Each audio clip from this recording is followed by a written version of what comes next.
remember your name. Had to read it. Oh, you are recording. I was just going to I remind you of just that. started recording. Thank you for the reminder. If anybody else wants to record, I will happily offer recording permission. This looks like the usual crowd, so you all know to mute your mics when you're not talking. Back to you, Don.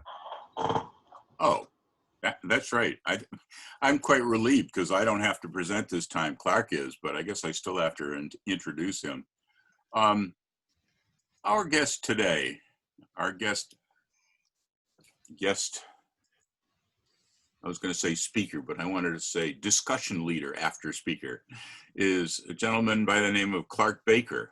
And some of you may have heard of him and some of you haven't. I heard of him, Clark, I was trying to remember, it's at least 40 years ago that we started being. I started dancing in 74, so we met in 75, probably. Okay, and that would be 25, 35, 45 years ago. Okay, 40 was a close enough guess.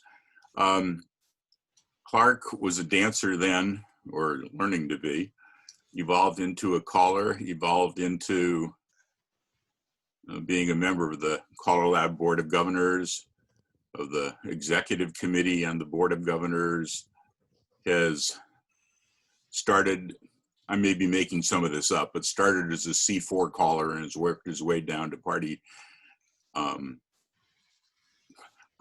calling party dances one level at a time slowly, and is an avid contra dancer.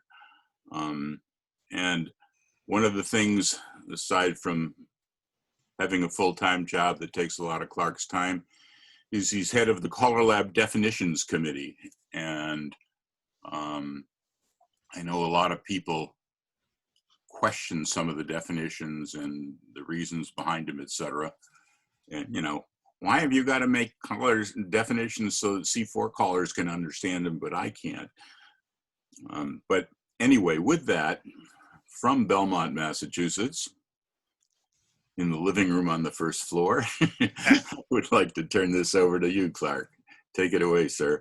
Sure. I want to talk for a bit. Don said maybe 15, 20 minutes, and then have questions and probably get into a discussion of stuff. I made notes. I don't know. I'm thinking if I just share my screen, you'll see my notes as I go along. Does that seem like a good idea? If that's the way you want to present it, but you make Yeah. sure that Dan allows you to share your screen. Well, I have a green share screen button. Yeah. So, well, I almost always share my screen of the whole desktop. Let's start with this. I'm going to share the document, the screen of the document I'm doing. Let's see how big that comes out for you guys. Share. So is that readable for people? It is for me. Okay. Even without my glasses. Okay. So these are just a bunch of notes I wanted to cover. There's a great talk that you can find on YouTube if you search for it on how to give a talk. And if I'd been really good, I would have rewatched that to remind myself. But one of the things I remember Patrick Winston, who gives the talk each year, says is, at the beginning of the talk, make a promise to your audience. And at the end of the talk, as part of the wrap up, show them that you've delivered on your promise. So I guess my promise for this talk is you'll know something about the history of definitions and how Caller Lab does them today and why they're so complicated and why the definitions business is a hard business. In other words, you'll know more than you want to know about definitions. So my first question is, I guess a little rhetorical because I'll answer it for you, but how did you learn how to square dance? And if you think about it, either you started dancing way back when, before, in the 50s or 60s, before there were really many lessons, or you started in the 70s or 80s and you went to lessons, or today you go to lessons. So, and those lessons work by some caller on the stage teaching you how to do the dancing. and you kind of do it in real time. So how do dancers at a one-time party dance learn how to dance? Well, they don't have any experience at all, but presumably they know English, and they may have other dance experience. And you, the caller on the stage, tell them how to do each move, and you kind of jolly them into it. And hopefully it's not long and laborious. And the whole goal is to keep them moving and not make it seem like they're ever having to learn anything, like they're not going to school, right? And how do you learn to dance mainstream? Well, you probably didn't do it by reading the definitions. I know I was very enthused when I found out there were definitions, but I think that's rare. So how do you teach do-si-do to new dancers? How about one of, how about Don? How do you teach do-si-do to new dancers? Put you on the spot. Once you unmute. Don, you're muted.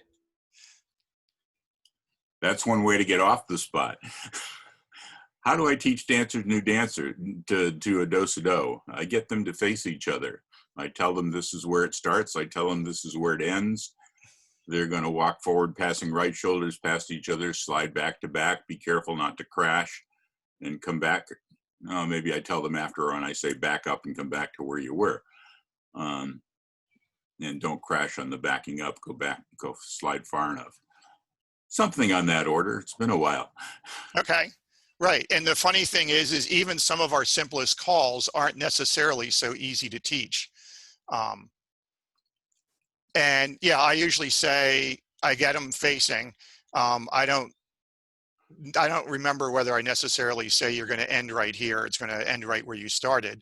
But I say you're going to figure out which is your right shoulder. Walk forward, passing right shoulder, slide back to back up, passing the other shoulder. And I am explicit about saying other shoulder, because if you say left shoulder, then everyone's getting into this right-left thing. And we know that new dancers and experienced dancers don't know right from left very well. So anyhow, so that's how we teach do-si-do. We'll get back to that in a minute. How do we teach right and left through at mainstream lessons? I'll go for Don again. Again, as far as the do-si-do, I tell them the ending position because I like to give people a target. I do like your slide back to back passing the other shoulder bit. Right and left through, I tell them, you know, it always starts with two couples facing each other. It ends with the same two couples facing each other, but having exchanged places. And before you do anything, there's a right hand, then a left hand, and then you're through. That's the name, right and left through. And it's a right hand walk by. You're standing next to your partner, give them a left. And I generally say man, I don't teach it multi-sexual at the time. Put your left hand behind the woman. Women direct the man where you want his hand and give him a hard time if he puts it someplace else. And then you turn as a couple, the man backing up, the woman walking forward until you're facing the people you were facing before. Okay. What if you had to write a definition for it? I'd ask you. Okay. So to me, by the time we've progressed to right and left through, we have a bunch of primitives, other calls that we can use to define this call in. And I would think right and left through is simply right pull by. Oh, first off, it's done from facing couples. Right pull by, courtesy turn. It's as simple as that. I think of it courtesy turn till later, but yeah, but I think of it as a two-part call, and the two parts are things we already have in our toolbox, and that's all it is.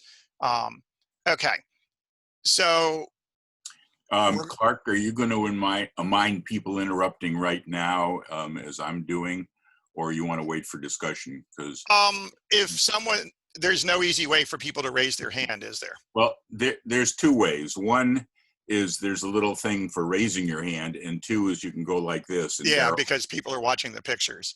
And Daryl just did. That's why. Oh, yeah. Go ahead, Daryl. Speak up. Daryl's Unmute. muted. And get your mute, Daryl.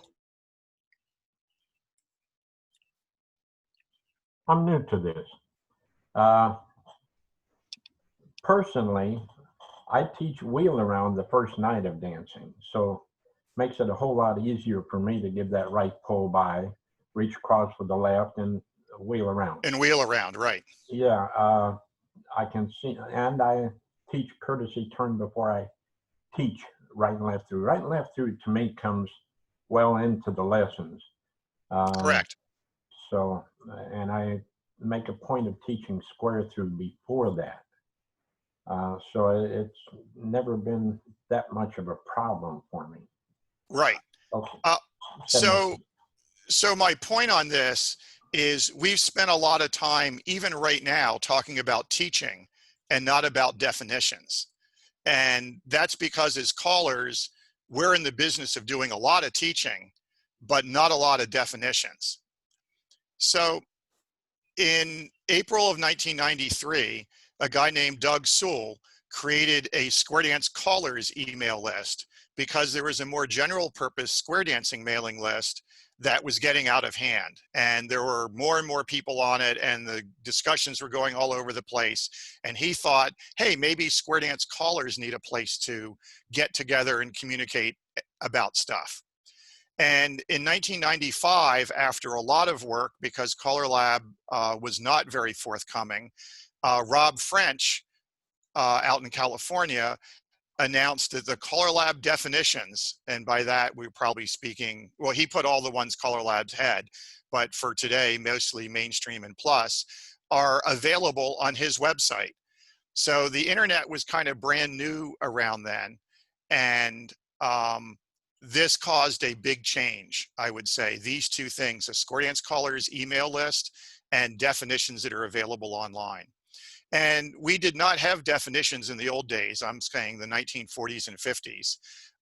The old books just mainly talk about whole dance sequences and maybe the words you would say. And they might have a little index in the back or glossary of kind of what the terms are, but anyone who was a dance master just kind of knew this stuff and would teach people how to do the dancing. My first exposure of anything with definitions in it was either a Burleson's dictionary by Bill Burleson, Minerva, Ohio, or the Sets in Order Basic 50 and Extended 75 booklets. Okay. In June of 1995, I found in an old email, the basic and mainstream definitions occasionally suffer because they have to be accessible to new dancers and callers. And some callers who participated in their creation didn't care if the definition given at mainstream was suitable for common usage at C4. So the bottom line I was saying back then was, while they aren't perfect, don't assume that the Color Lab definitions are from standard or normal formations and you can extend them however you want. And in fact, the definitions contain a section in them about how to extend them. And a guy named Harmit Neiman wrote back, well, they are written and maintained, if at all, by callers that do not care about C4, because all those who know how challenge is danced and called do not seem to care about mainstream. And then he said, there is a way out. Start rewriting the mainstream definitions to make them backward compatible with the common use, leading to identical results at mainstream and compatible with advanced and challenge needs. If that leads to a very complicated definition, then in his opinion, the definition is probably wrong. And today I write and say, wow, how did C4 get into discussions of mainstream definitions? And that's not a rare question or comment. And I think that we have a continuum of dance programs, and that's the Color Lab official term. In the old days, we would call them levels, but that implies that a higher level might be better than a lower level caller or dancer. So we use the term program, and we stumble around the fact that, well, the dance programs, even if they're programs, still come in order, and there is a next program before the previous one. And I want to just make sure that you are aware that here is my kind of continuum of dance programs, and how many calls a dancer at that dance program might expect to hear in their vocabulary, approximately. So we have one-time party dancers where, depending upon the skill of the caller and the dancers, you may end up by the end of the evening knowing 10 things, of which do-si-do would no doubt be one, circle left and right and left grand, promenade, etc. Contra dances probably use a vocabulary of 20, but you're always welcome to come in with a brand new dancer every evening. And the way in which they use those 20, they don't necessarily build on each other. So each dance kind of stands alone with only a small overlap. Basic, Color Labs Basic seems to have two parts to it, a basic 1 and a basic 2, with 32 and 16, giving you a total of 48 at that point. Mainstream adds another 19, which gives you 67, plus adds another 28, which gives you 95. And then we have Advanced 1 and 2, which are split due to New England, and Challenge 1 and 2, which each seem to have about 85. C3 got split because it was too big to learn all at once, into 85 and approximately 75. And then C4 has the popular calls at least 250, the occasionally heard calls another 150, and the ones that we used to dance that we no longer want to hear anymore and generally aren't heard of about 350. And Burleson has about 5,000 total, so C4 is not all the calls that have ever been written. So now you're aware this is like the whole shooting match.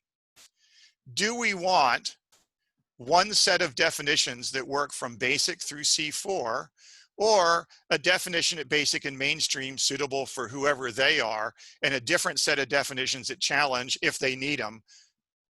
And some people vote for 1 and some people vote for 2.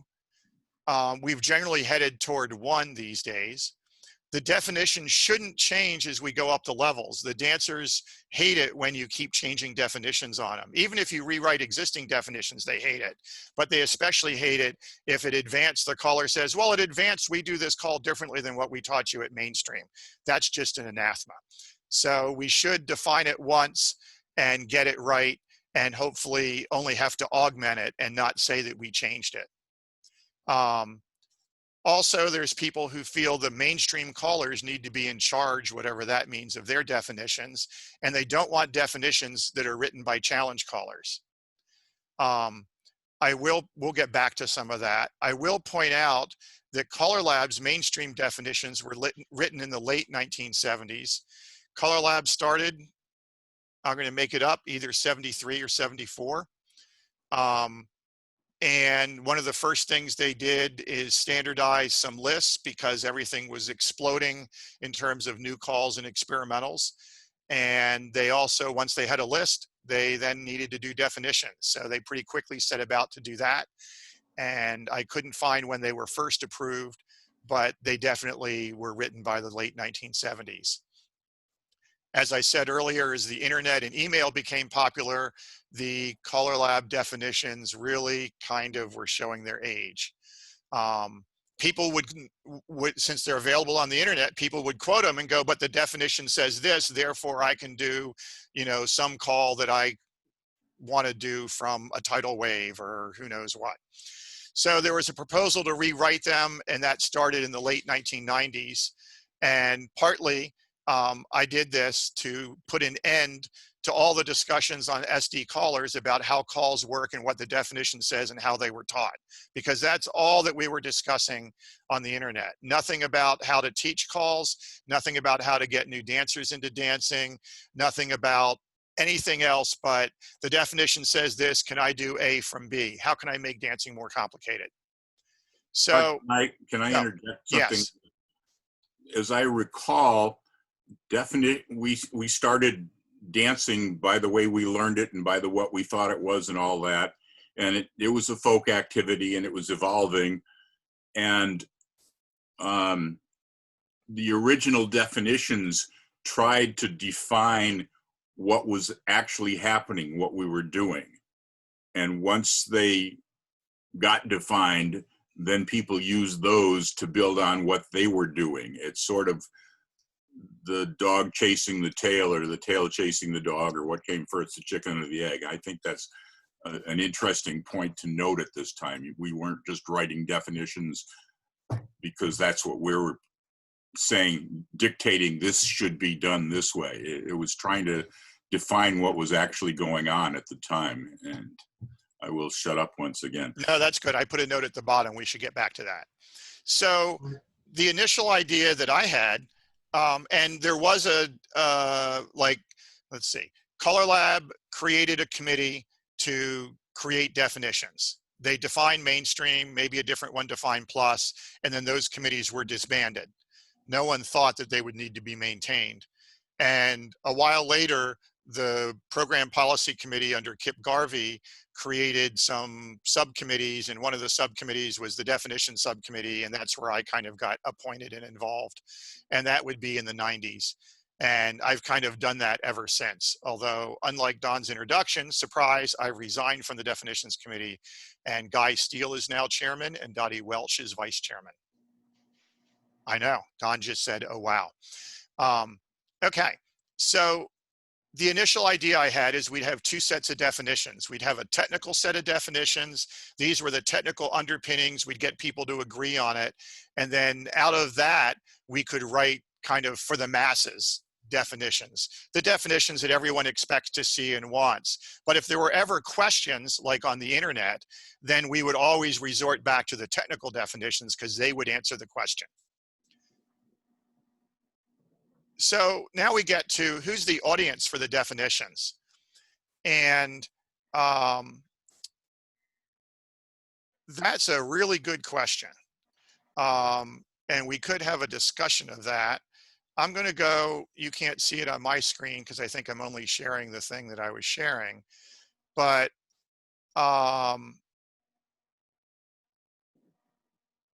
there's a section in the new definitions called scope. And let me just read that aloud for a second. These definitions describe what is called and danced as part of the Color Lab basic dance program, including current updates of definitions. They attempt to define what is clear, what is confusing, and what is considered marginal usage. Each call in the basic dance program is described in a way that covers all the common and most of the less frequently used applications. Finally, these definitions do not attempt to document historical usages that today's dancers are not expected to be taught. What the caller or knowledgeable dancer will gain from this document includes 1, a precise description of each call, 2, examples of calling commands, 3, styling and timing, and 4, the ability to distinguish acceptable call applications from improper applications. These definitions are neither a new dancer manual nor a new caller manual, nor are they written to allow an isolated group who has never square danced to acquire this skill easily. The definition of a call may not be the best way to teach a call. By the same token, the words used to best teach a call or quickly remember a call are not necessarily a good, precise, or complete definitions. Other publications may better serve those needs. So that was my attempt to write a who are these for.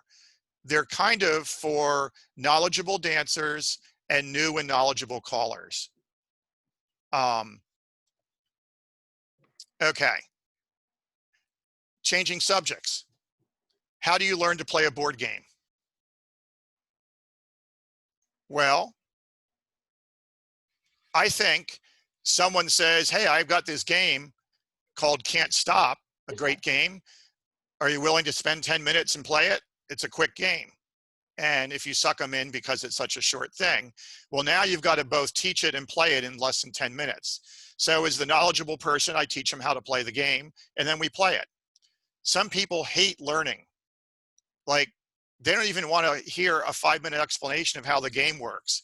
They'll say to you, can we just get started and you show me as we get going, as it goes along? It's very rare to find a so-called rules lawyer who says, just show me the manual, show me the rules for the game and let me read them. That's how I want to learn it. So the answer is, you learn to play board games not by reading the rules, but by having someone teach it to you. Where do we see definitions or rules? We see them in mathematics. We see them in computer hardware descriptions that describe how to program this in machine language. We see it in computer programming languages. Here's the language manual that tells you how the language works. We see it in board games. And old board games often had really detailed, you know, section 1, subsection 3, subsection A. When this piece can't see that piece over a distance greater than 5, you know, inches, then the following is true. But today, people who sell board games have learned to write really easy, quick start, let's get going rules because board games have become more popular. And we see definitions or rules in square dancing. It's interesting that, and there may be other things, maybe IKEA, how to put your desk together is also a set of really instructions, but technical, right? That they expect average people to follow. So it's interesting that square dancing is lumped in with all this other stuff. And you can kind of see why some of the people attracted to calling, challenge dancing, and definitions also play board games and kind of fit in all this. My definitions vice chair, before we both resigned, Michael Maltonfort, is a professor of mathematics. Guy Steele, who's now running it, is a inventor and documenter of computer programming languages. He's famous. If you look on you can find him in Wikipedia. And he's given many talks on this subject in YouTube. So callers are in the business of teaching dancers, not writing definitions. And callers really want, and it took me a long time to realize this, teaching definitions. They want help in how to think about and teach this call so the dancers are successful. But the ones who get into choreography and start writing complicated, clever choreography, then they want to know what's the definition and is what I'm doing legal. And again, in Color Lab, just like we don't use levels, we use programs, we don't use legal according to the Application Review Committee, which I'll mention in a minute. They prefer that we use proper and improper. So I was dissuaded from two sets of definitions when I had this proposal, let's rewrite the mainstream definitions to make them better. So there's less questions on the internet about how to apply them. And the compromise was to do one set of definitions that are as precise as we can make them, that will work for everybody, all the different dance programs. And that's because they're written by people who know all these dance programs. A caller who mainly only calls mainstream and plus, and perhaps doesn't even want to know advanced or challenge, doesn't know what's going to happen to these calls and how we think about them at advanced and challenge. And perhaps we can write a definition at mainstream that satisfies them, but also doesn't need to be rewritten at advanced or challenge. And one trick I use to do this is to relegate all the complicated stuff to comments, that you don't have to read all the comments just to get the definition. Okay.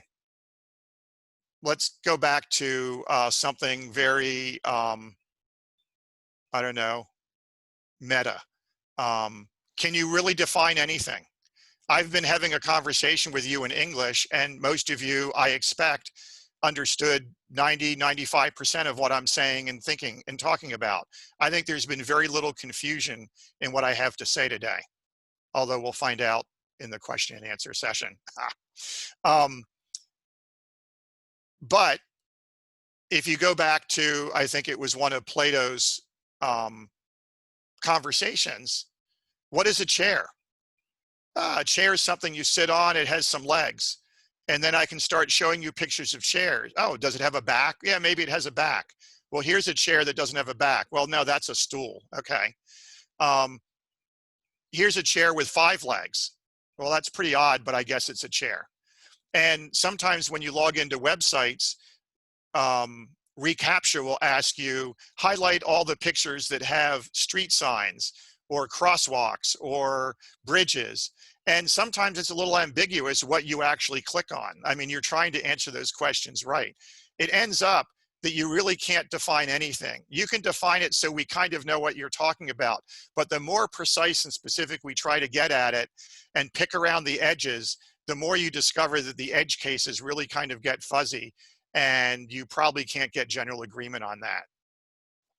And I discovered that, maybe much to my surprise, even with the definitions. I might actually be lucky that we didn't do technical definitions, because even though we might try, we still can't get as technical and eliminate all the questions. Another thing that comes up, should definitions limit creativity? And this gets back to what Don mentioned about what happened with the first definitions. And people said, we don't want you to tell us what is allowed and not allowed. We just want you to tell us the definition and let us figure out where we can do it from. And don't limit our creativity. So, for example,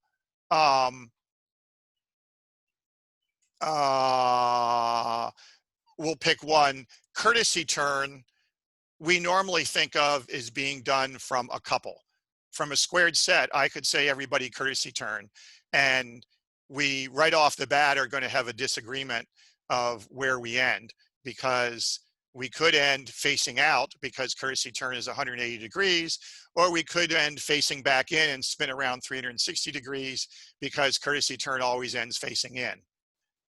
But the place you would never expect courtesy turn to be called from would be a left-hand column after a column circulate. And yet Ted Lizotte does circulate courtesy turn all the time, and all the dancers do it. So our definition of courtesy turn maybe shouldn't limit the creativity. If you call it and the dancers do it, why isn't it right? And we might want to get back to that subject. And that flows right into gimmicks, because once we have these nice definitions, assuming we can make them, there's callers who call things that the dancers do, but maybe don't fit the definition you just wrote. But if all the dancers do it and callers are like, hey, I can call it and get away with it also, what does getting away with it really mean? And I gave a whole talk at Color Lab on that, and we can go into that, or Don can have me give that sometime. But I'll give you one example of a gimmick that's pretty surefire. If you say from a squared set, heads past the ocean, all the boys extend, all recycle, double pass through, most of the squares are going to get that. And yet there's two things wrong with that from a technical aspect. Heads past the ocean is perfectly fine. All the boys extend may not fit everyone's idea or definition of extend.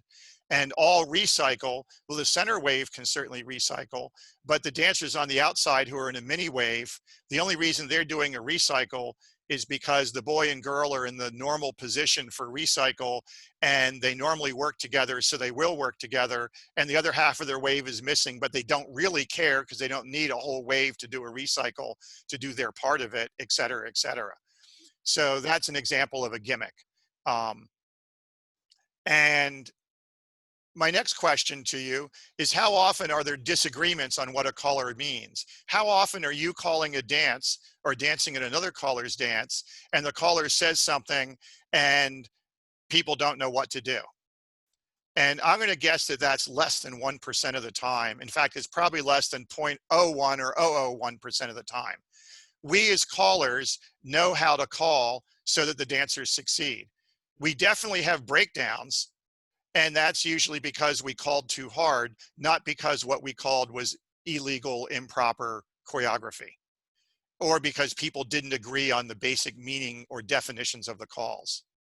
So even without all this definition stuff, or the rewrite of the definitions from what caller did in the 70s to what we have now in the 2010s, it's not the case that in the dance world, callers are calling and not communicating with the dancers. Callers call and communicate with the dancers in real time, in a split second, all the time.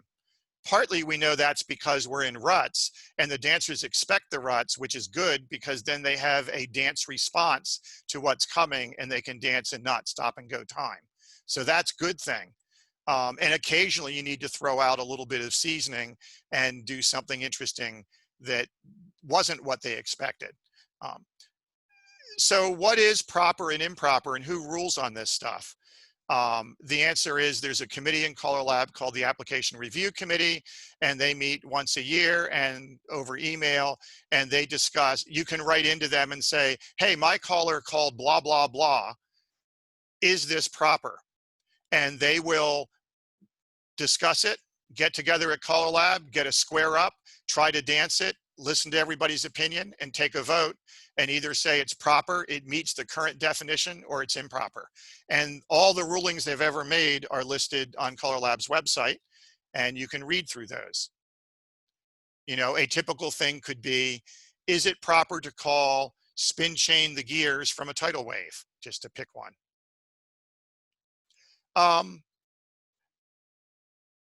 I wanted to just show this briefly, and then I think I'll stop and we can have a discussion. And Don, you should be thinking of anything you thought I should have said at this talk that you were expecting that you haven't heard yet, and write it down so you don't forget it, and then you can tell me. I just wrote some things down. There you go. You're on the ball, Don. So what I have on the screen is the old original Color Lab definition of swing through. Starting formation, ocean wave, or Alamo.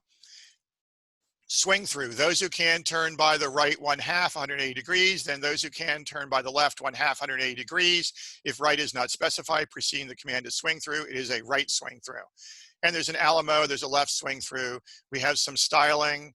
All hands are joined the hands up position, elbows in close, exert slight pressure to assist opposite dancer in turning.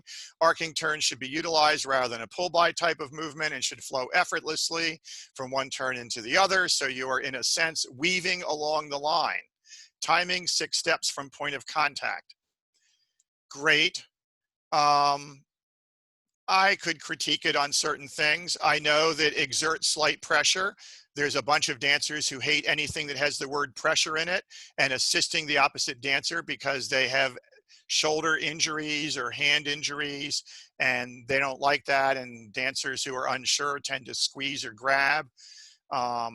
And this styling, by the way, was written by a completely different committee than the one who wrote this. So the style of language for this is completely different than this.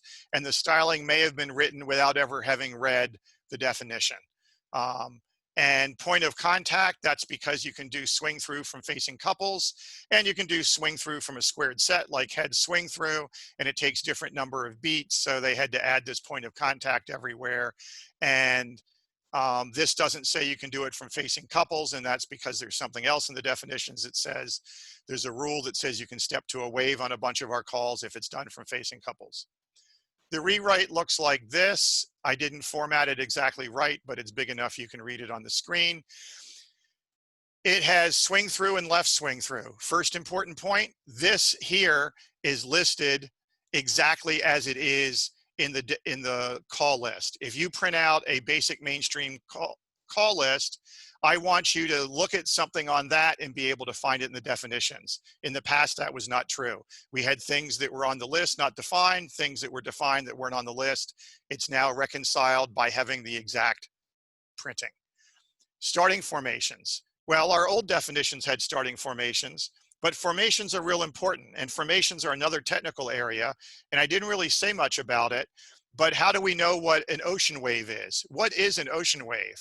And Bill Davis and his committee, the Formations Committee back in the 70s, created a set of pictograms that show you when we say facing couples, when we say ocean wave, when we say tidal wave, when we say two-faced lines, it has a pictogram that shows you exactly what the dancers are standing in. And that was really good, and he was really technical, and I joined his committee, and I liked what he did. He was considered an odd duck at Color Lab, and a lot of people didn't understand why what he was doing was important, but they let him have this little corner and let him do his stuff. And now we can try to define every call by where it starts, which is, you've got to tell people where it starts. However, these are not the limit of only the places. These are kind of the popular places. This lets you get a mindset of thinking about an ocean wave as you read the dance action. The next thing we have is command examples. And here, this was a new invention for our new rewritten definitions. I want to know what the caller and dancer, what the caller says and the dancers expect to hear to cause this call to happen. For many of our calls, it's just the name of the call, but for a bunch it isn't. So I like the command examples section. Then we have a dance action. Notice it's not a definition. It just kind of says this is what you do. To me, the definition is this whole mess. The dance action is part of it. In this case, the dance action comes in two parts, swing through and left swing through, because on the list, we have to define both of them kind of at once. Those who can turn half 180 degrees by the right, then those who can turn half 180 degrees by the left. This lets you know it's a two-part call. We tried to make it pretty explicit that it's a two-part call. And we might have reduced the words a little bit from, yeah, not too much. Not all the old definitions were really horrible. And we say dancers must work in their group. From an Alamo ring, all dancers form one group. Otherwise, active dancers form one or more groups of 4 dancers each. And that's because there were callers who would read our old definition and from a tidal wave say swing through means grand swing through. This is trying to prevent the swing through means grand swing through problem. We add an ending formation. I think it's important to know where it ends. For each thing in the starting formation list, if you did it from an ocean wave, it ends in an ocean wave. If you did it from an Alamo ring, it ends in an Alamo ring. Parallel construction there. Timing, 6. We know those are beats because there's a whole section that tells what the timing section means and what beats are and how you should use it. That's new. Styling, we simplified the styling a bit. Comments, and this was the section, I won't go over all these for this call, but it reminds you that the facing couple rule applies. It reminds you that from a tidal wave, it's in an ocean wave on each half. So even if callers try to read our definition and they say, no, you can do it from a tidal wave, there's an explicit comment against that. The only reason that comment's there is because there's been so much confusion over the years. And then here's something more. We can't do swing through from an inverted line. Swing through is not those who can arm turn half by the right, those who can arm turn half by the left. Otherwise, we could do it from a column, a right-hand column, swing through. Everyone turns by the right, no one turns by the left. Or what about a right-hand column plus centers all you turn back? So they have left hands, the so-called magic column. Swing through. Those who can turn by the right, that would be the ends by the right, and then the centers by the left. We don't want that. So we had to do something to preclude that. And that's what that paragraph is about. And then this talks about other stuff, waves of 3 and all sorts of weird things. Or what if I had boy, boy, girl, girl waves and have the boys turn through. So now they're back to back and you turn back. So we have facing boys and a mini wave of girls. Can that group of 4 do a swing through? The answer is yes. The boys step to a wave. They all turn half right, centers turn half left. Do you want to do that at mainstream? No. Do you want to preclude it at C4? No.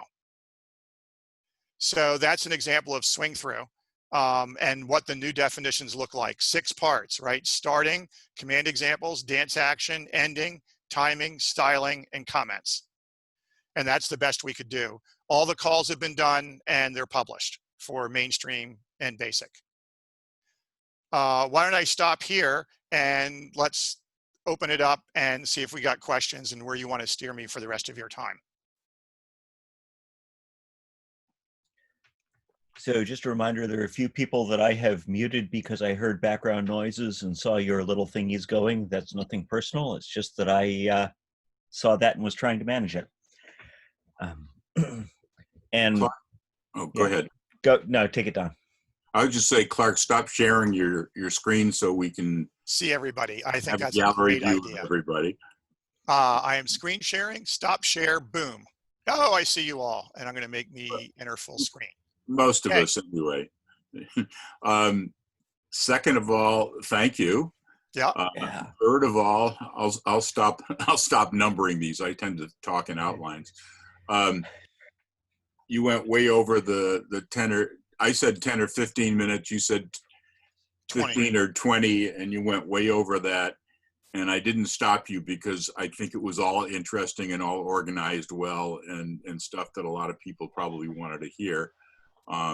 If it's okay with people, since we've left very little less time than usual for discussion and questions, we can probably hang in there longer, because I'm sure there are some.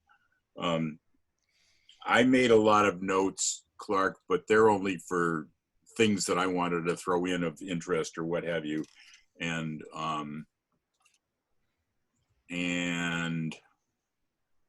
I'm not going to say them unless there's a dead space in the thing. Let me just check if there's anything.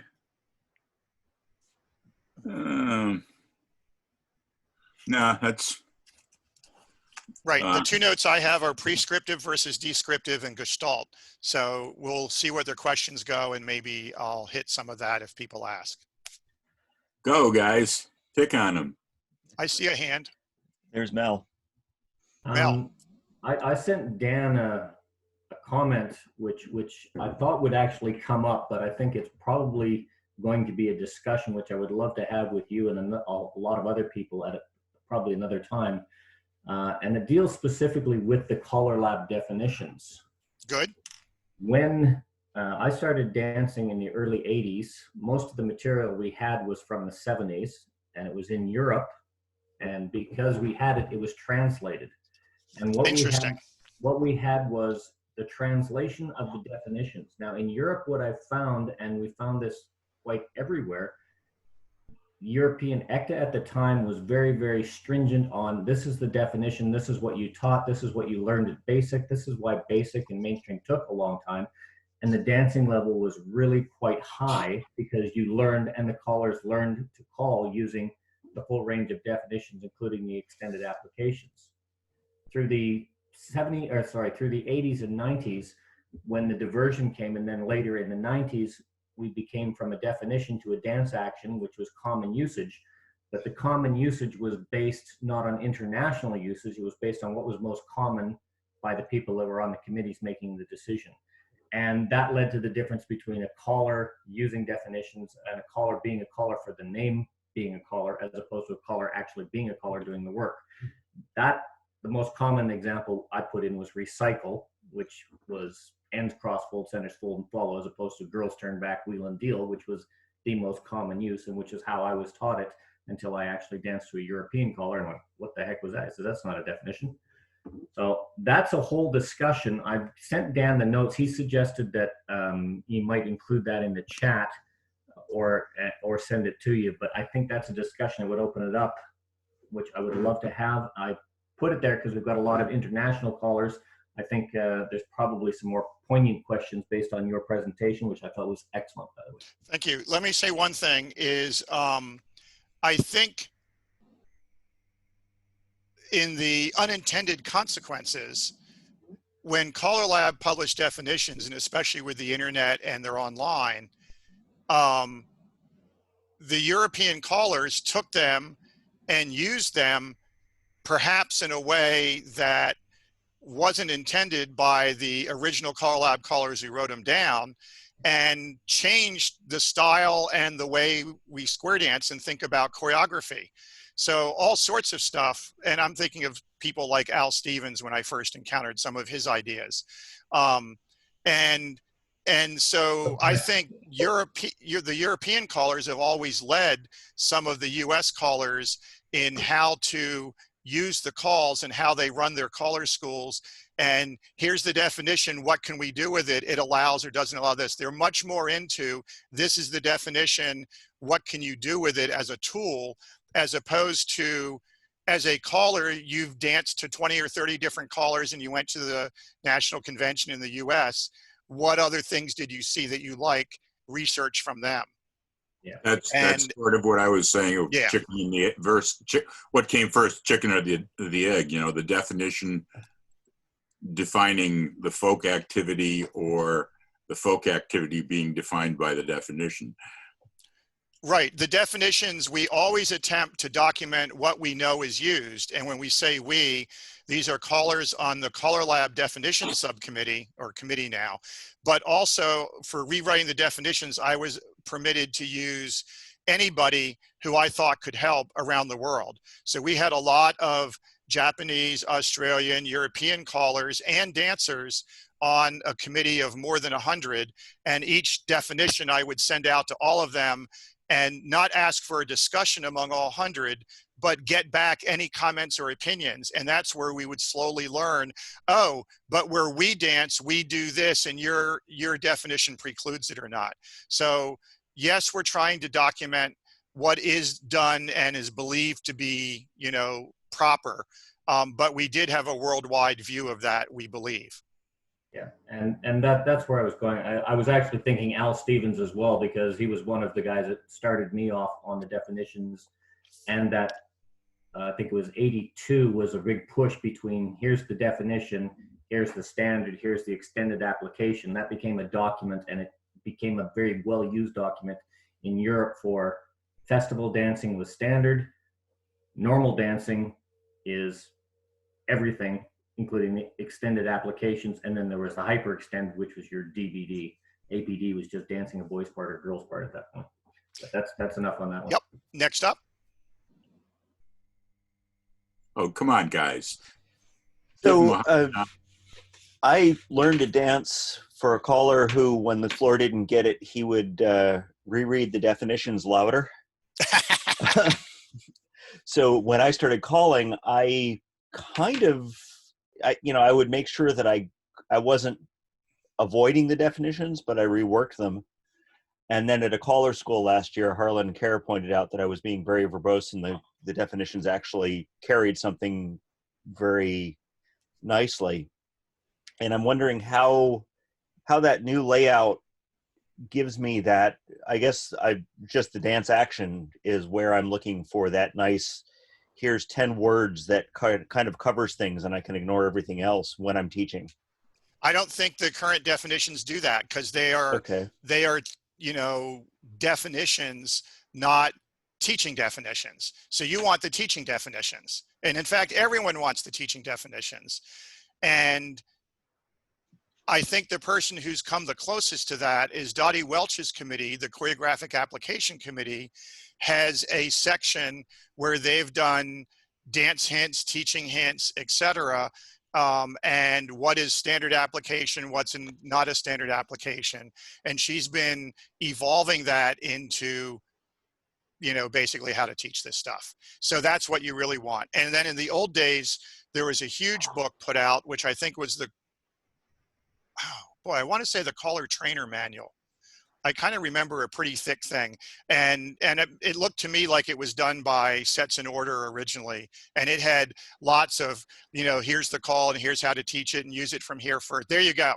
Mel has it up on his screen. I see Mel showing it off, and I think I probably have a banker's box with that book in it that some caller has given me that I haven't even cracked. Right. Actually, but I agree. Yeah, I agree. These are not teaching definitions. One of the things I remember about the caller teacher manual, or whatever it is, over the years, many people had written articles in Sets in Order, and to some extent, that's a compilation of a lot of these articles that were written in Sets in Order. And they took a while to put them in the right order and all that stuff. But I know some of the articles that I'd written for Sets in Order have appeared, are in that, just because they had articles already written and they just edited this compilation. I was thinking that you might want to, in your talk, just give a little shout out to Sobalski's top 10 in terms of how it influenced the formatting and some of the language. Yeah. So caller went to MIT. I learned a lot from him, then went out to the New York and then the West Coast. John Sobalski, no longer with us. He was kind of big on definitions, and he wrote some books and worked with Bill Davis. that did like advanced definitions and maybe even some plus definitions, and how he thought about definitions influenced me. Also, I ran a bunch of dance groups, and he did the calling for them, and I would make a handout each week of what we learned last week or what we're going to learn this week, and put definitions of calls in there. So I kind of was doing definitions on behalf of Sobalski, and then he also worked for Xerox and had access to, you know, copier technology and word formatting technology, like the precursor to the Mac kind of stuff. And he started typing in and formatting up a lot of the definitions back in you know, the early 80s, late 70s, early 80s. So that's exactly right, Chris. Um, On the topic of teaching definitions, I just got to throw this in, and Clark and Don might recognize this. The caller that taught me how to dance, you know, mainstream and stuff, was not the world's most technical caller. He was a great, one of my favorite callers, though. And but I remember his teach. And then in subsequent years, I remember it even more, because then I was, you know, being an angel. And but his teach for run was exactly as follows: quote, "Okay, now boys, run around the girls." That was it. and I used to teach advanced class A1 and A2 classes for that same group that he taught. And basically I retaught a lot of the mainstream and plus at the same time. But one of the things that you mentioned, Clark, that which I really like, and I didn't see it included in previous iterations of the definitions, but it's in there now, is that two phrases that the definitions are not, or sorry, may not be the best way to teach a call. That is specifically written in there. And then it says, you know, you use different words. And the other one is that the definitions are written for both callers and dancers, but they are not, I think, they're not caller-centric or dancer-centric. Right. They're just to give a detail on how these things are used normally. And for additional details, that's the only place it falls down. I did a session on definitions and rules and everything else a while ago, which is why this stuck, because it generated a lot of these comments on the definition and what the change was between a definition, because the only place that definition is not used in the definitions is with the actual movements themselves. And that's it. That's the only place you don't use it, in your actual definitions of the movements. So I like the new format, and I like the predecessors and the rest of it. The problem that I have is very few people actually read the first 15 pages, which say, this is how you're supposed to use this. This is what it's all about. Right. you should make them read it before selling them the rest. Daryl, go ahead. Go for it, Daryl. Did I remember to unmute? Okay. No, you're good. Okay. Unfortunately, we can hear you. I know. Unfortunately, I'm probably fortunately, probably one of the longest existing callers that's sitting here today. And so part of what I might be about to say is opinion, part of it is history. Clark earlier said that there's in the neighborhood of 5,000 calls in Burleson. Now that's a point in itself. How many of those calls in Burleson's came after 1975? Now 1974 was when Caller Lab came into existence. That was the first year. I was invited in 1975 and have been a member ever since that point. At that time, before Caller Lab, the definitions weren't anywhere near as important as they are today, because today the dance has become, I'm not going to say more about the definitions, but the importance of the definitions have become uh, greater because of the type of dances that we had to do. Color Lab came about partly because, at least the reason that were given was to stop this influx of new material. They wanted everybody in the activity to be dancing the same movements, the same way. So the traveling callers, which most of the people that were in Color Lab in those early days were the traveling callers. They were the pros, all right? I was not a pro. I was invited to be with them. But they wanted to stop all of these new movements coming out and a caller going through town and everyone teaching something different. And the local callers in that town would hook onto that, teach it to their dancers, and you couldn't go to a dance, even in the same area, a lot of times, and get through the dance without having to be taught something. That was the reasoning behind it. From there, we just progressed. We got fewer and fewer new movements, and Color Lab said, well, we expect people to do these from more than one application. And I don't know if it's still there, but on the bottom of the mainstream list and everything, there was a statement that said exactly that.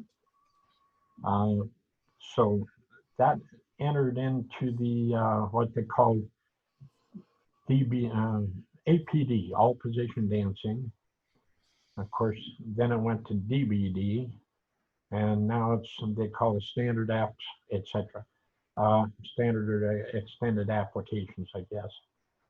Am I getting too long-winded on this, Don? No more than usual. Go for it. Okay. I once again, I apologize for our informalness, but I like to pick on friends, and I consider Daryl and Clark both pretty good friends, as well as a number of other of you. So if I pick on you, it's just me. No problem. I'm taking offense at it, Don. I really am. I'll try to take that into account. All right.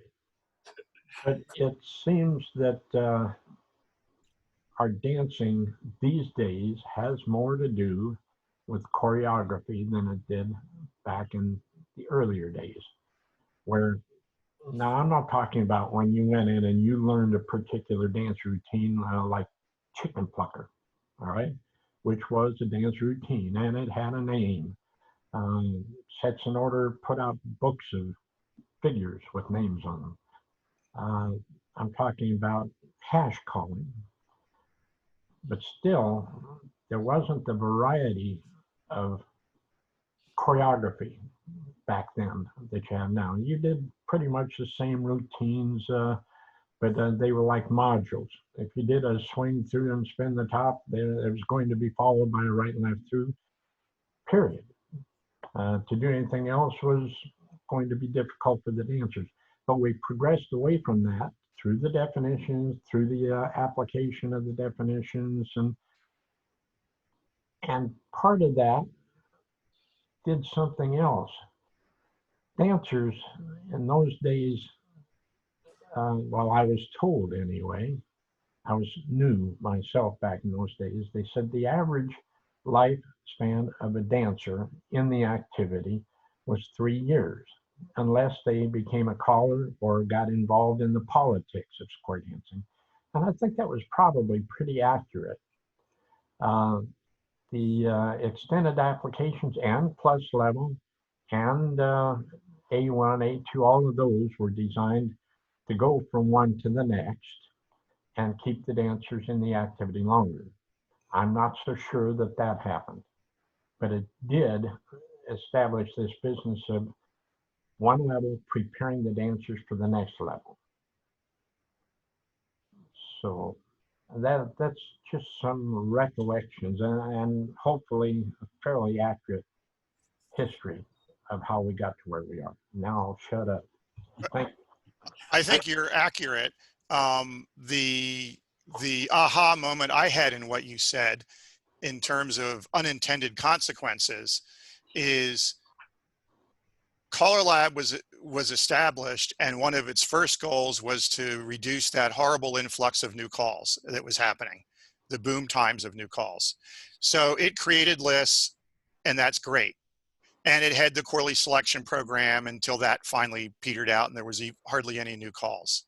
So what they did there worked.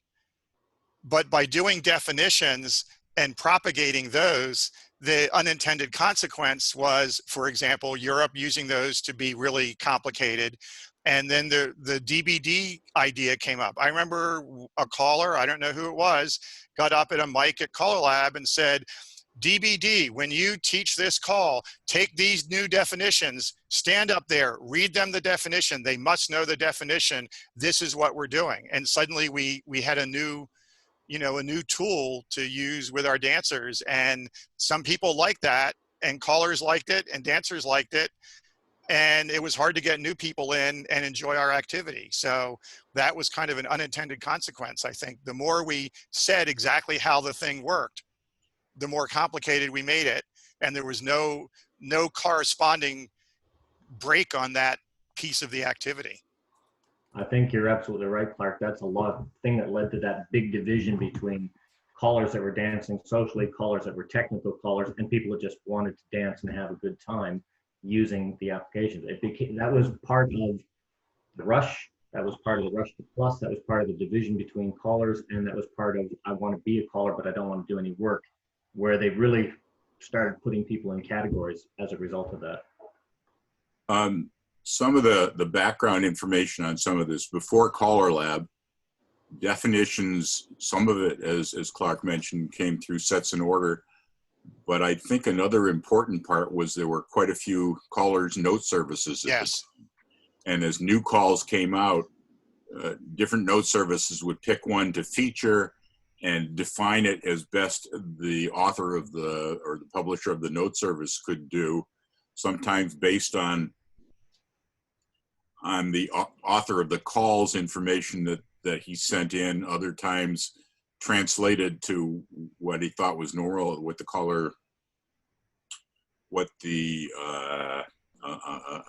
note service person thought was more in keeping with what they were doing. So a lot of and I think an awful lot of callers subscribe to an awful lot of these note services. I know that I limited myself to 3, 2 that I always got, and then when one of the others, when the third subscription ran out, I tried somebody else's, but 2 I was most interested in at the time. Got the most mental stimulation. Another background thing is back then, people were coming up with new stuff, and it was being written down in the note services, et cetera. But even before that, traditionally stuff was coming into light, like right and left through and square through. And one of the things, and I've only heard this story, I've heard the name of the guy that had created this call, but I don't recall what it is, was the call swing through. He intended it from an ocean wave, ends and centers trade, and then the centers trade with each other. But people were only using right-hand waves at the time. So people used to call it through and teach it half by the right, half by the left. It'd gotten so embedded with a half by the right, half by the left that by the time people started using left-handed waves, the half by the right, half by the left was the definition. And so then they had to come up with left swing through, and that a left-hand wave centers would start it. And then there were, I can speak from personal history. When I wrote Ping Pong Circulate, people found out that they could get the dancers through the path by saying extend twice in the leader's trade. And there was another method like that people had for doing it. But I had intentionally called it a circulate because there were circulate paths to move around. And it was starting to get more widespread, and I happened to be on the plus committee when they did it, and I guess they were coming up with definitions at the time, and they were debating between these commonly used shortcut definitions when I finally stood up and said, now wait a minute, this has gone far enough. This is the way it was written, and this is the way it should be done, and this is the way it's been done ever since with circulate patterns. the guy who wrote Swing Through wasn't around at the time to say it meant ends in adjacent centers rather than right and then left. So there's a lot of interesting hysterical stuff that goes to some of where some of these things came from. It just struck me, my daughter in Arizona is an ESL teacher. English is a second language. I've been complaining when I do puzzles on my iPhone, word puzzles, about, why do things are two things that rhyme spelled totally different, or why do we have two different spellings for the same sounding word that have different meanings, like two and two. And she gave me a good answer for that. She said, because English language is a compilation of a lot of other languages, and these spellings and pronunciations come from these different languages, and that's the ones we use that historically came in from before English Lab had made definitions and tried to get uniform things. And I got other comments too, but I'm going to let others talk it for a minute or two if you want.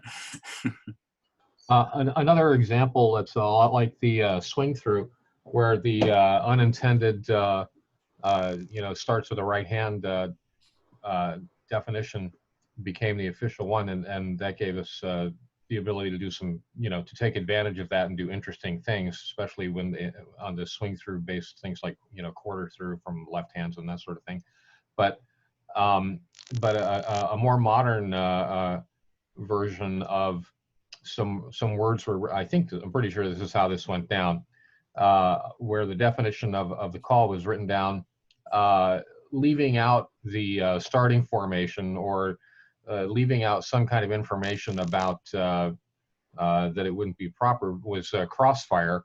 Somebody just saw, center straight and extend while the ends cross fold, and said, oh, I think I'll extend that to be, the quarter tag abomination that we all are familiar with, and which is now written into the definitions, and is really hard to explain. Is it a 4-person call? Is it an 8-person call? Is that, from the lines back to back, is that really legal? And so that's sort of another case of incomplete or something definitions leading to a controversial outcome, which has now been enshrined. May I throw in a piece of history on that? The only one objecting is my wife in the background, who's complaining I'm talking too much. But a friend of mine, Pete Ellis, that a few of you may remember as a caller, came up with a call. I can't remember what he called it, but it was basically from a two-face line, a half tag around the corner kind of thing, the same traffic pattern that a crossfire is. And he sent it appropriately to all the note services to see if anybody would publish and like it, and they didn't. And a month later, Ron Schneider came out with Crossfire from the standard formation, same exact footsteps, slightly different wording to get there. The big difference was Ron Schneider was a named person, a known caller, and so the caller note services recognized his name, featured his call, and it went into the common thing. I personally respect Pete Ellis, and Pete got pretty upset, and I don't blame him, so did I. But I kind of respected his perspective on it, and so I've never called it from anything other than a two-face line. It just let's stick to Peter's original thought about it. Clark, you were doing something when you and I were talking about around the corner kind of stuff at one point. Did you come up with a concept on that? Not sure. All right. But I did want to chime in on both your Crossfire and Ping Pong Circulate. Lets me get in the Gestalt idea. So I'm betting Gestalt is a German word, and I'm going to take a guess that in English it kind of means form or structure.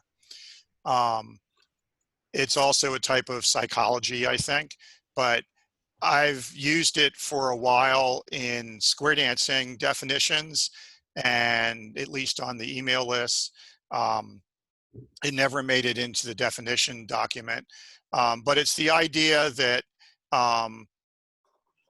we all in our brain have created an idea of what this call is. We know what we think crossfire is. We know what we think track 2 is or something, or ping pong circulate. And sometimes the calls like swing through are simply, you know, from appropriate places, those who can half by the right, those who can half by the left. It isn't anything more complicated than just a series of pieces of primitive calls. But other calls may have a bigger sense of what's right and what's wrong about it. So Don's gestalt for ping pong circulate is it is a type of circulate. It does have circulate paths, and simply saying it's extend twice and leads trade isn't what it is. That's just wrong. Yes, it will get you there, but no, it isn't what it is. In the same way, crossfire, you know, Pete might have had this, it's an around the corner tag or half tag. Actually, it's an around the corner any shoulder half tag. So that's kind of his idea and motion to it. I had a concept related to twisted, which might be what Don was thinking of, that puts a 90-degree turn into a whole bunch of calls. So my sense is everyone who's danced and learned some stuff, who hasn't just memorized definitions, has a gestalt of what recycle is or any of our calls. And if I came up with 5 different ways of defining it, you could go, yes, this one meets my gestalt, this one's good, this one, no, I don't like that at all, this one's good, etc. And what we're trying to do is write down, we're trying in the definition business to figure out everybody's gestalt, see how many of them align, and then write down a set of words that matches, you know, the most of them or the ones we want to agree with. So I don't know if there really is a gestalt for calls. As I say, I can't write it down. It's what's in my brain of how I think about it.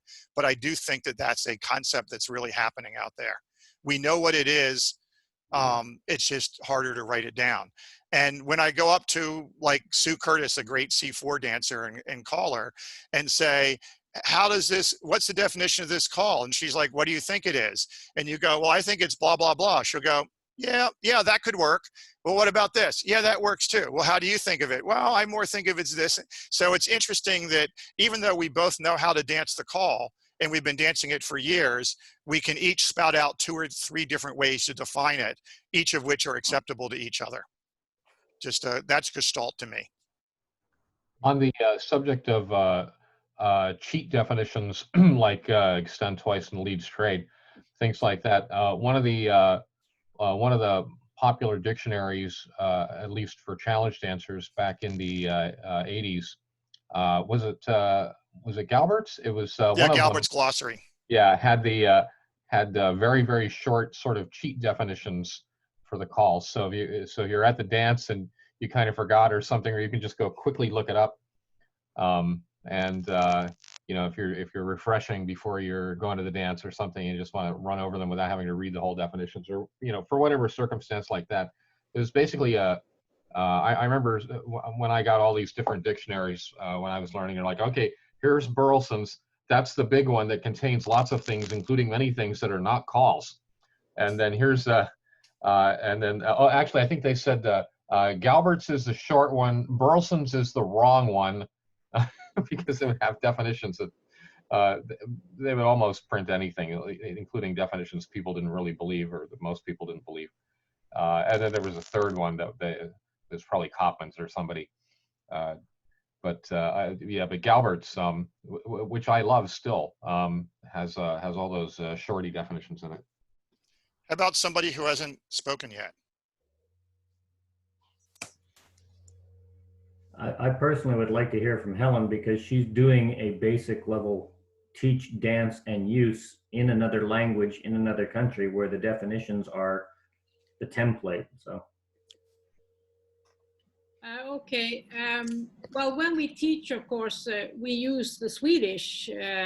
I'll say for right and left through, höger hand, right hand, dra förbi, pull by. And I'll sort of say these words first so that they know what they're to do.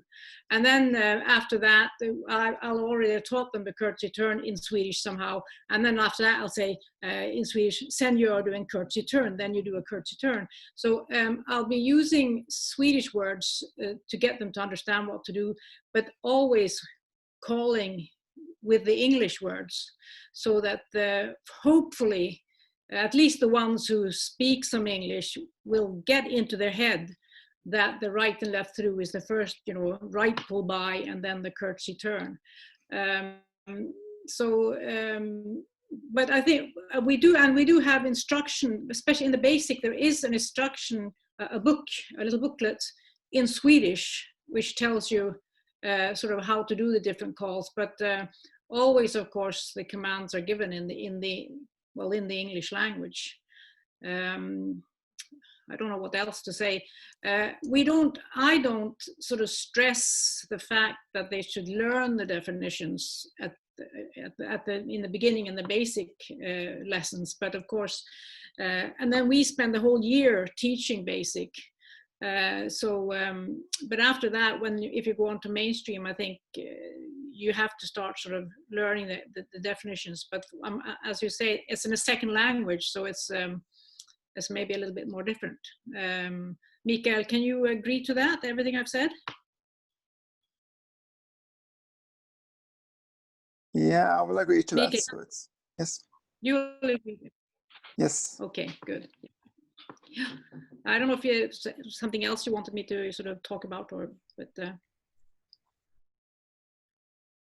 and then as you said here, people are different. I personally, I always read the definition if I want to know what I have to do, but other people prefer other kinds of means to knowing what to do. So correct. We didn't talk at all. There's a whole talk, obviously, on teaching, and we didn't talk about teaching and learning styles one bit. So, yes. Well, I must say, I've also found in Caller Lab, I think you mentioned it. I don't know why I find it. I don't know exactly where it is, where you get very good tips as a new caller, as you know, the different commands you can give, or different little modules you can use with the calls you've just newly that you know. And so you get singing calls and you get hash calls where you can use this, and you also get the tips. Think of it like this. And then of course, quite often it's for English speaking people, little words that you can say, to remind you what to do in this case. And I mean, I don't use them. There's no point in using them. But that's a very, very, very useful thing. I use it a lot. I had a lot of comments on that, Clark. Your use of the word gestalt goes right into what Helen is saying and what Don was saying on ping pong circulate, especially because I think the defining categories are psychological, which is form and pattern, which is gestalt.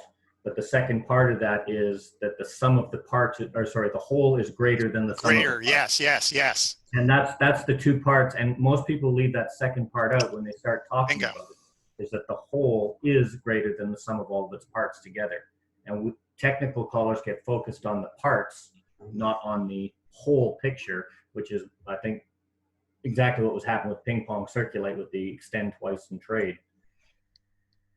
That was not the whole.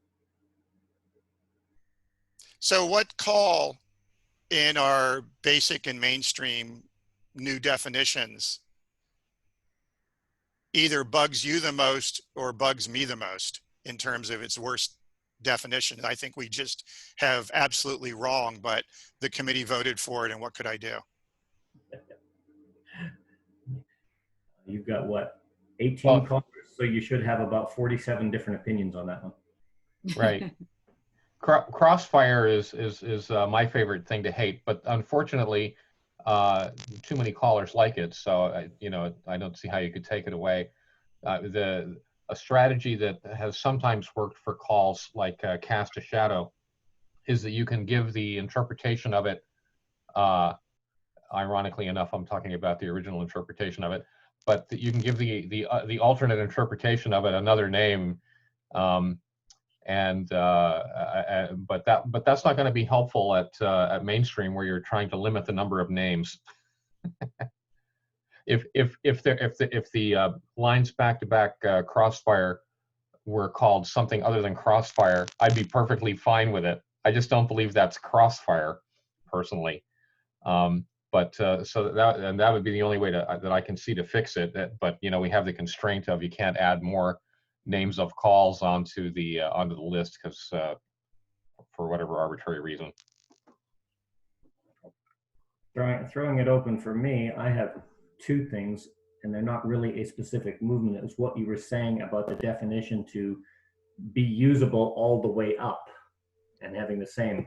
The first bane of my existence is right and left through, where it says at mainstream, this is at mainstream only. Yes. And then it starts getting bastardized into everything and anything, which is, to me, it's still a gimmick. I'll use it. It's a gimmick. I don't care what anybody says. Right and left through from a half sashayed couple or same-sex couples is a gimmick. But people use it, people enjoy it, so that's just mine. And the other one is, when we talk about definitions, is the addition of convention makes it acceptable. Recycle, sweep a quarter more is the classic example. Is conventionally we just do it. We couldn't come up with a way of a recycle definition where clearly you can sweep, that everyone would be happy with recycle and so forth. So yeah, the best we could do is just kind of say, this has always been done, that's why we do it. Yep. Daryl, I'm going to get to you in a second.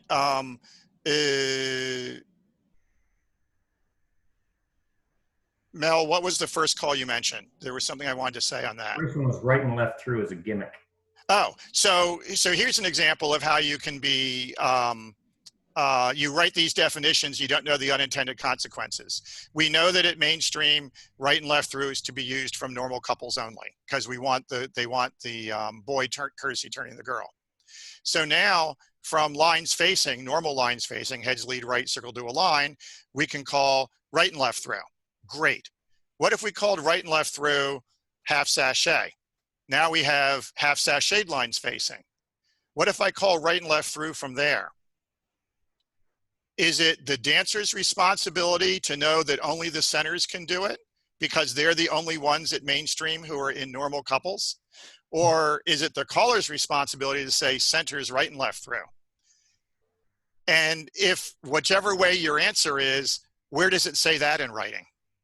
And I think the answer is probably nowhere. I don't think I would be happy dancing to the caller who expects to call right and left through from half sashayed facing lines and expects the dancers to know that only the centers should do it. And yet when you go to advanced, that same caller might think, oh, now everybody can do it. That's not how that restriction was intended to be used. Yep. But maybe nobody knows that. Daryl. Probably out of order, but is this the newbie callers thing? Yes. It is. Well, so much of what I've been hearing has very little to do with what a newbie caller is going to be concerned with. Crossfires and all of that. What can you say about the definitions that's going to apply particularly to somebody that's just learning how to call? So I would argue that it's worth seeing them, reading them. It's nice to know that they've been rewritten, and so you get a better start, I hope, today than were you starting calling 10 years ago. But well, first off, you should be a dancer and hopefully a good dancer. So you've already been exposed to how your caller or callers taught you. And your main job is going to be probably teaching new dancers as opposed to calling for experienced dancers. Because in the old days, they'd say, get a square of new dancers and teach them. That's how you get started as a caller. And all the resources for that are Dottie Welch's and the Choreographic Applications Committee's resources, which have teaching hints, dancing hints, and standard applications. And that's going to be the resources you're going to use. And don't get focused in on definitions and all the technical stuff, because that's not what it's all about. that's the underpinning of our activity, perhaps, but teaching is going to be your main thing. Does that seem right? It does, and nice overall presentation, Clark. Thank you. I'm happy with it. I just personally, I like to see things going towards the area of the brand new colors as much as possible, because I'll tell you what, at the end of this pandemic, we're going to need them more than we're going to need anybody else. So everything we can do right now to make it easier for them to survive and make it through and add to the activity later, to me, is of utmost importance.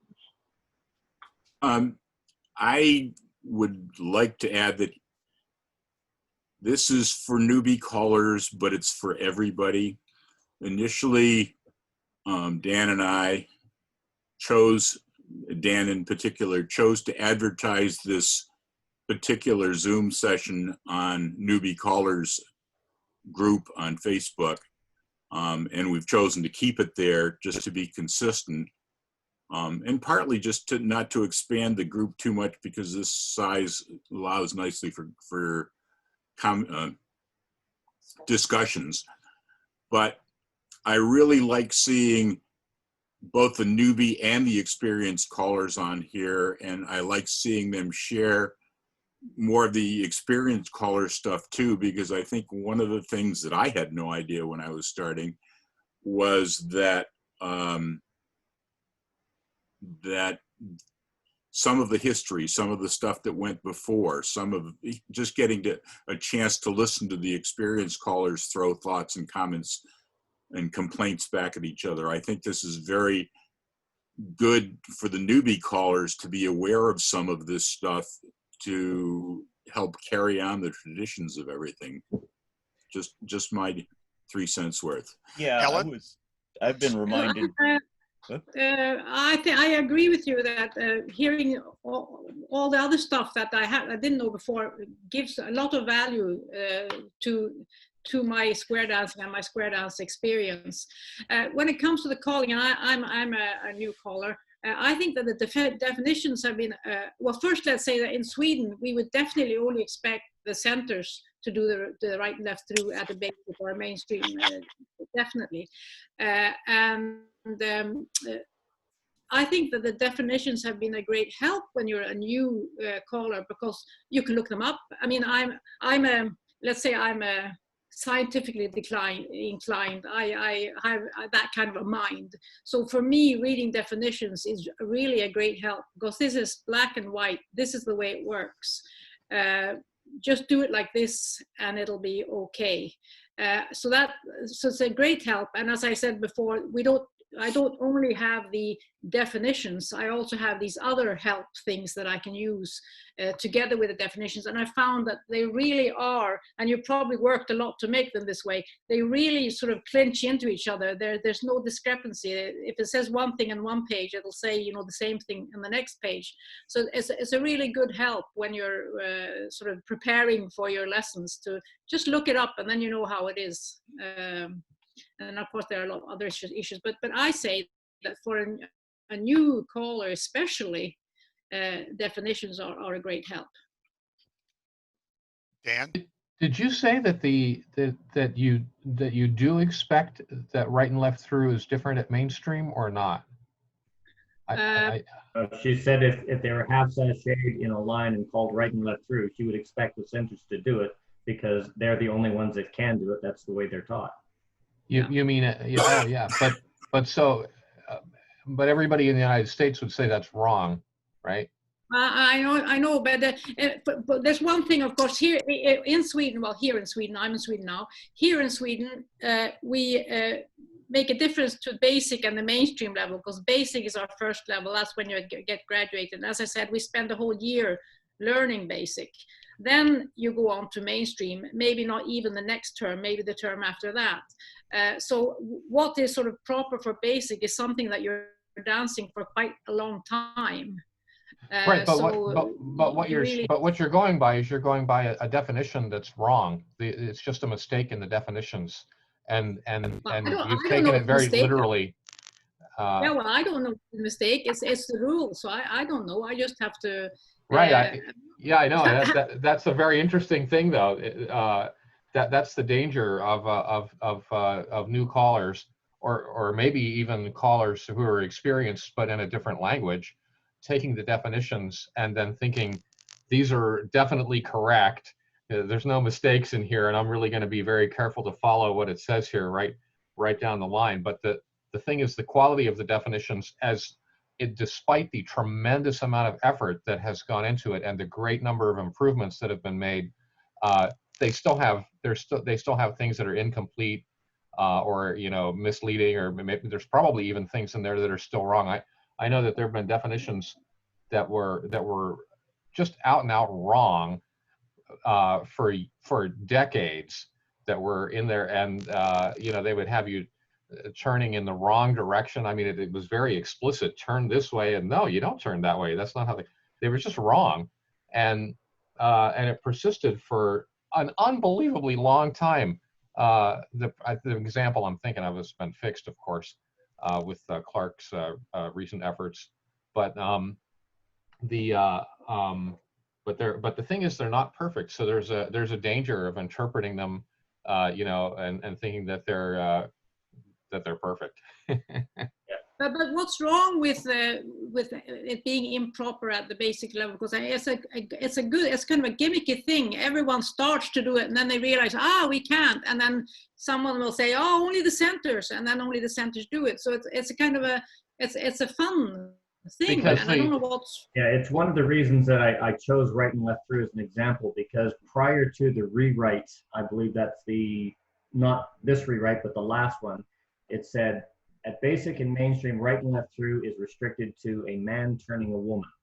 That was black and white. That's still in the current definition. I just pulled it up here. What's been added to that is this line that says, at basic and mainstream, from facing lines in which the centers form a normal couple, either half sashayed, boy, girl, whatever, the caller should not use right and left through in the expectation that only the centers will do the call, because they are not the only ones who can do it due to the above restriction. The proper call would be centers right and left through. That's just the added extension to clarify that you need to be clear to the dancers so that the dancers understand what exactly you're wanting. At plus, it changes. It says it's basically a free-for-all. It's a facing line. They're facing couples. Go for it. I've always hated that. But what you're saying, Chris, is right. Callers should always strive for dancer clarity so the dancers succeed. If I had half sashayed lines, I would say centers only, right and left through, or centers right and left through. I know in Europe, you're very clear about that, and 99% of the time, that's what happens. But what struck me is what Helen was saying. When I learned to dance in Germany, if we were in half sashayed lines and the caller called right and left through, it would automatically only be the centers that would move, because you were taught it's a man turning a woman. You were taught formation management. You spent a year on basics. You spent a year socially learning how to dance properly. So that was an expectation, which was very different than the North American model. Yeah, so that's the problem there is using the word restricted at this level. What it should have said is something like it would be unreasonable for the caller to call it from sashayed lines at mainstream or whatever, because the dancers are just not expected to be able to do it from there. I mean, that's what it's trying to say. Yeah. But people are parsing the words. Yeah, I mean, I can see how you would read that and think that, and it's just a bug. Do they say bug in Europe? Probably. Yeah, we have bugs. We have Yeah. bugs. Well, from a personal point of historical value, the gestalt of right and left through always used to be a man turns a woman.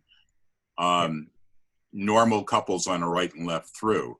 And then when people started sight calling and they would have facing half sashayed couples, they'd call right and left through, and then they'd realize, oh my goodness, they're not normal couples.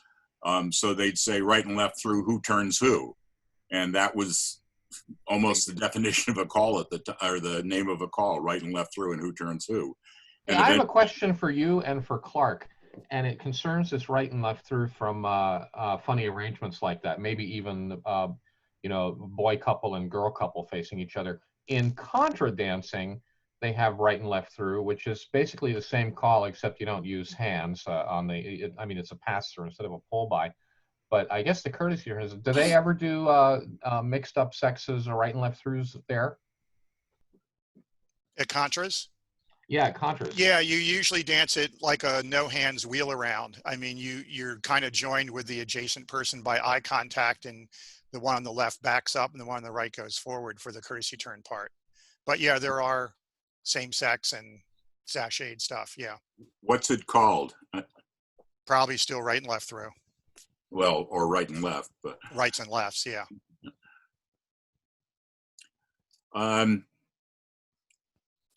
We are 20 minutes before a good Zoom call that's coming up for those people that follow the CLASS thing.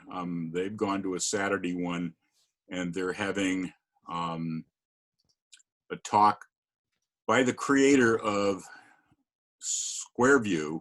Squareview. Square View, I'm Square Desk. Or Mike and I are Square Desk. All sorts of square stuff. And I look forward to watching that, and I'm suggesting many of you should.